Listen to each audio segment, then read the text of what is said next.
but if it's clearly like, helping somebody else, and that person's still Anxiety, of God, depression. that person is being who God has called them to be, then Fire up, man. You know what I'm saying? the verse like hit my mind, like when I was thinking about it, says where two or three gather in God's name, God is among them. So where just two or three gathering, God is among them, and they're producing a video that's going to reach the multitude of people, then isn't God still a part of that? I feel like you're absolutely right. And then in a sense of the form of fashion, like when I'm just hearing cause sometimes you always like you want to go to the word when you hear certain things and related to that. And it's like, all this just reminds me of just Jesus in general. You know what I'm saying? Like his whole purpose and like how he was sent, where he was sent, who he was sent around, like we are all meant to be like Jesus for sure. For me, it's the real way I like this, and the same people we seem to attract are the broken people, right? Or the people that were broken and are at some stage in rebuilding themselves in the image of Christ, right? Church didn't make me feel good and didn't make me feel like I wanted to connect to Christ, right? It just made me feel bad about myself and didn't do that. And it wasn't until I got into the rooms of AA that I felt the spirit of Jesus. And I thought that was so bizarre, but the way that it was set up and it was so supportive and it was everybody uplifting each other, but still holding each other accountable. And it was just like the spirit to me of God was in there so much. I was just like, you know what? This to me looks like something that you need to do. We find that rock bottom or whatever and that connection through whatever circumstances we went through and touch God. I can think of like Sean's situation where his rock bottom was alcohol and nearly, taking himself out. And then he has his first experience with the Holy Spirit, and so like, and ever since then, he's never took a drink. He's fought that fight daily, and like that was his call to let God use him to save other people from going down the same path that he saw himself going down, because he could have made the free will choice every single time he got that feeling to give it up and just let that take him out. But he's like, God has me here for so much more, the same way somebody, that, hits rock bottom just in their own way, sees the light and wants to go to it. Like, because sometimes, being honest, like sometimes people see like the light, but sometimes people are lazy and they stay where they're at.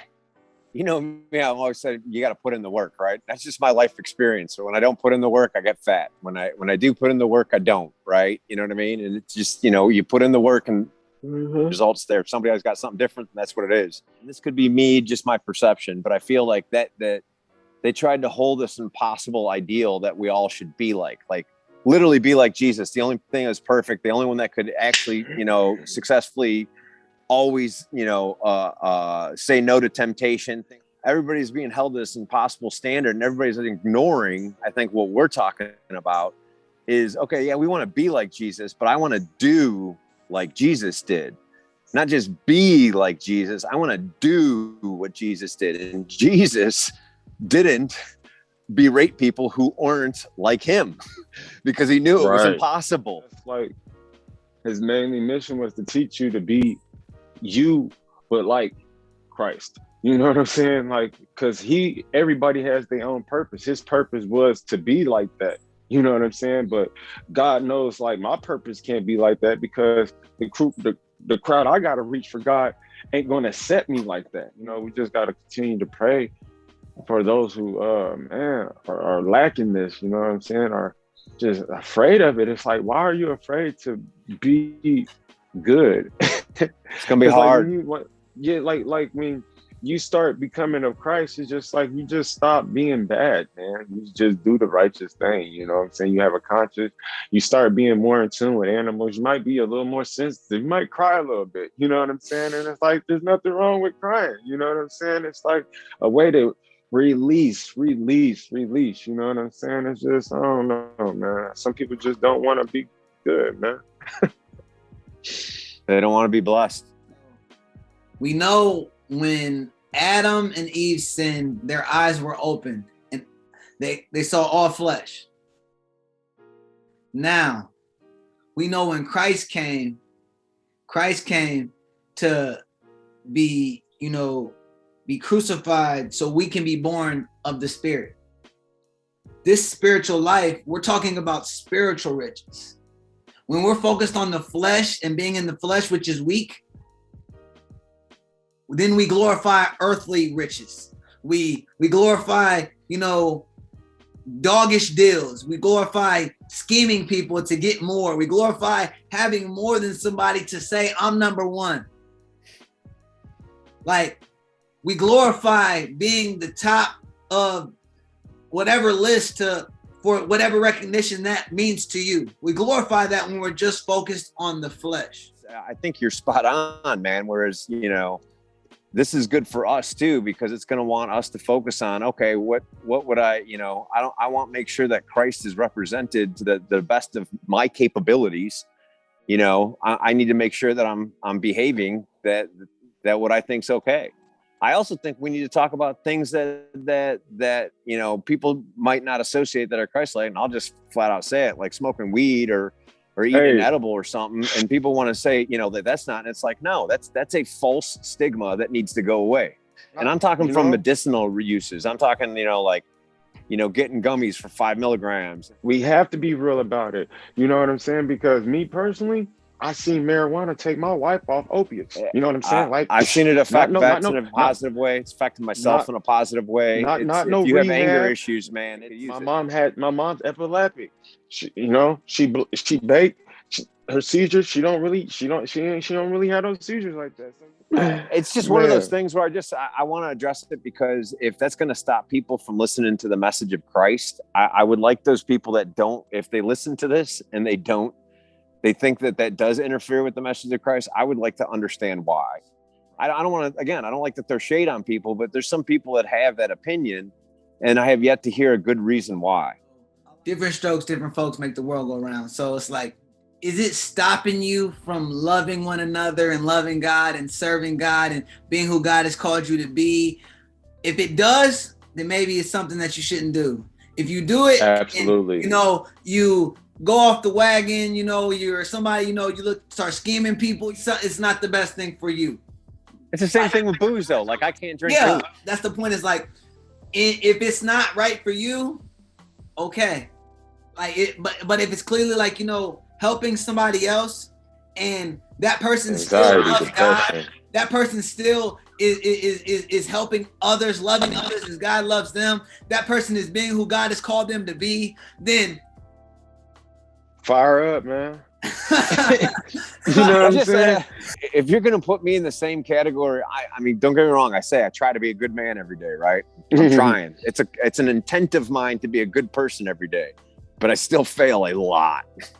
And that's not my intent, but I'm human, right? So I would also caution people, if just because I say I am a person of God and I'm trying to walk that way, I will make mistakes. So I pray for mercy in those instances, and to help me get through that, right? I think that we're too quick to tear down because of imperfections when we all got them. Instead, we should be trying to, see if we can't help that person and lift them up. That's what I would like to be about. Let's not talk about our bad stuff like it's bad stuff, so people got to suffer in silence. Let's talk about it like it's real, because it is. And let's talk about how we work through it and get past it and use it as like I'll say, I thought when I was an alcoholic, I was accursed, right?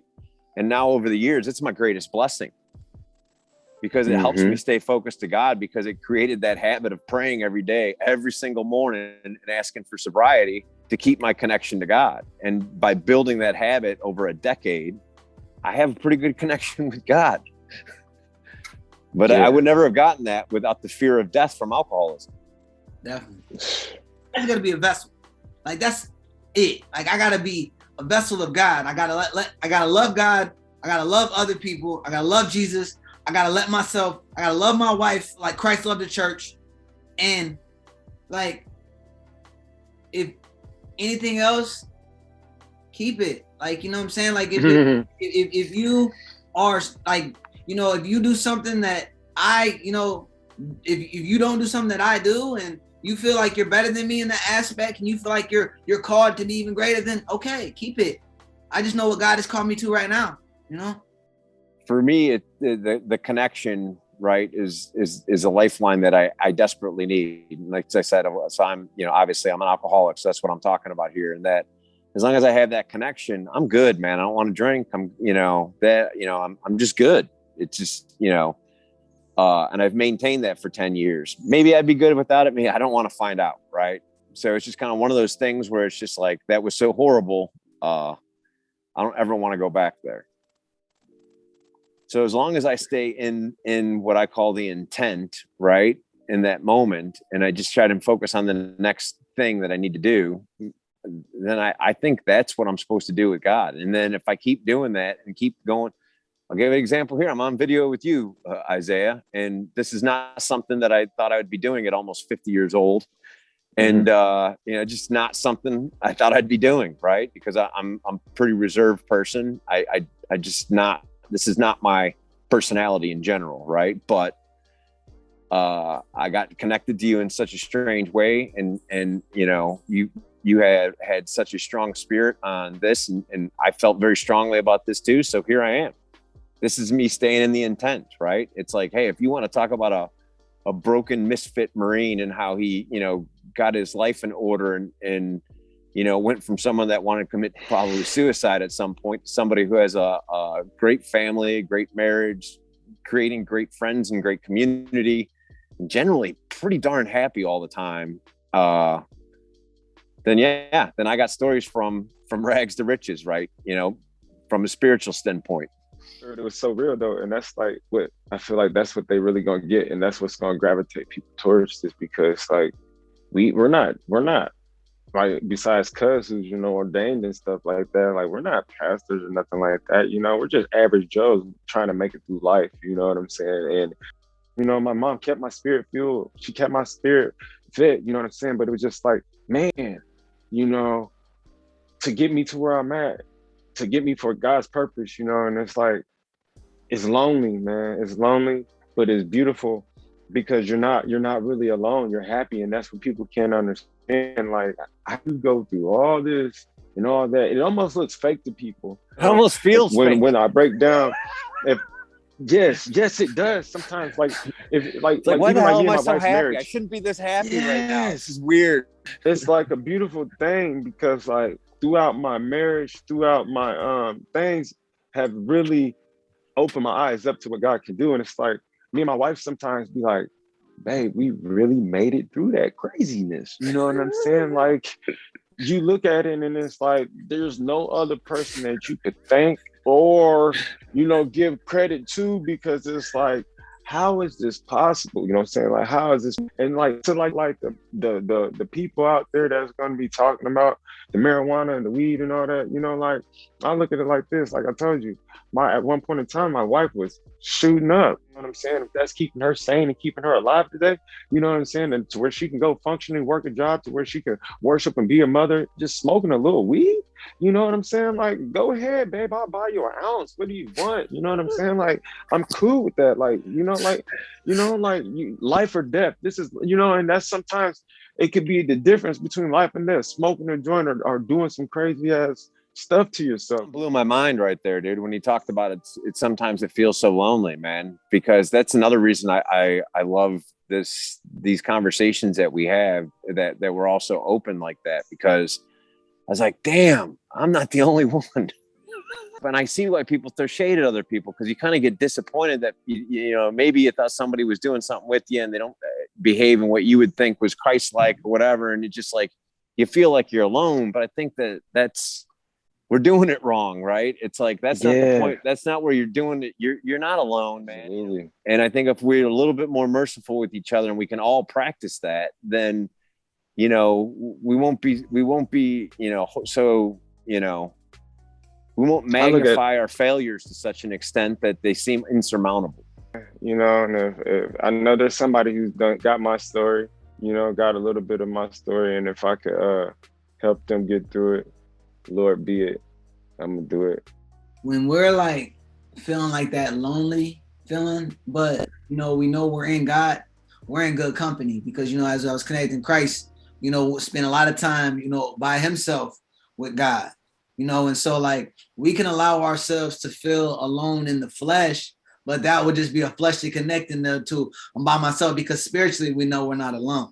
You know what I'm saying? So it's like It's beautiful. when we understand, you know, that all right, this time now that I'm by myself, God, what are you saying to me? Or better question, God, what do I need to say to you? You know, like we take time to do so much for other people, and we take time to do so many things, you know, for like our, you know, responsibilities on one hand. But how much time do we take individually to be like, all right, God, what's good? You know what I'm saying?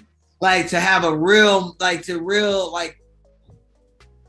we expect so much from God, but do we give God like the type of love that we'd want if people came to us for the things that we go to God for?